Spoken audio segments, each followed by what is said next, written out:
BA 4101 பேப்பரில் unit 1 இப்போ revise பண்ணுறோம். ஸோ இந்த டாப்பிக்கில் பாய்சான் டிஸ்ட்ரிபியூஷனில் நமக்கு கொஷின்ஸ்லாம் கேட்டாங்கன்னா எப்படி ஒர்க் அவுட் பண்ணுறதுன்னு பார்க்கலாம்.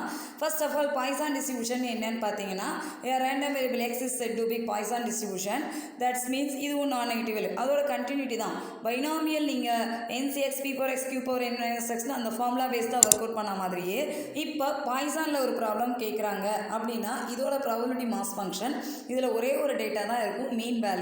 So e power minus lambda lambda power X by X factorial. இந்த ஒரு ஃபார்முலா தெரிஞ்சால் போதும், ஈஸியாக ஒர்க் அவுட் பண்ணலாம். e power minus lambda lambda power X by X factorial, இது மட்டும் கோட் பண்ணாலே போதும்.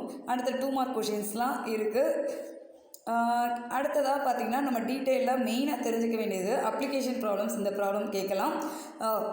If 3% of electric bulbs manufactured by a company are defective, ஒரு கம்பெனியில் 3% டெஃபெக்டிவ்னு கொடுத்துருக்காங்க. இது எல்லாமே ரியாலிட்டி ப்ராப்ளம் தான், நம்ம ப்ராக்டிக்கலாக பேசுகிற ப்ராப்ளத்தோட கேல்குலேஷன் தான் இருக்கும். ஸோ ரொம்ப சிம்பிளாக இருக்கும். Find the probability that in a sample of 100 bulbs exactly 5 bulbs are defective. எக்ஸாக்டாக 5 bulb டெஃபெக்டிவாக இருக்கிறதுக்கான பாசிபிலிட்டி என்ன? முதல்ல எத்தனை பர்சன்டேஜ் கொடுத்துருக்காங்க? 3%. 3/100 எழுதிக்கோங்க.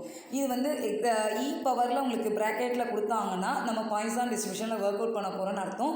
இல்லைன்னா இந்த மேனுஃபேக்சரிங் இந்த மாதிரி டெஃபெக்டிவ் கேசஸில் கொடுத்தாலும் பாய்சானில் ஒர்க் அவுட் பண்ணலாம். நமக்கு பாய்சான் டிஸ்ட்ரிபியூஷனோட formula e power minus lambda lambda power X by X factorial. இதில் லேம்டா டைரெக்டாக கொடுக்கல, அப்போ நம்ம தான் கண்டுபிடிக்கணும் lambda formula n into P. சில சமயம் அவங்களே கொடுத்துருவாங்க, சில சமயம் நம்ம தான் கேல்குலேட் பண்ணுற மாதிரி ஆகும்.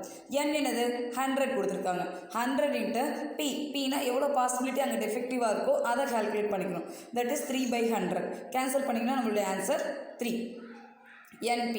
இப்போ நமக்கு கேட்டிருக்கிறது exactly 5 bulbs are defective. So அப்போ P of X equal to 5 மட்டும் நம்ம கால்குலேட் பண்ணால் போதும். அப்போ e பவர் மைனஸ் லேம்டாக்கு பதில் இப்போ கால்குலேட் பண்ண 3 பவர் 5 பை ஃபேக்டோரியல்.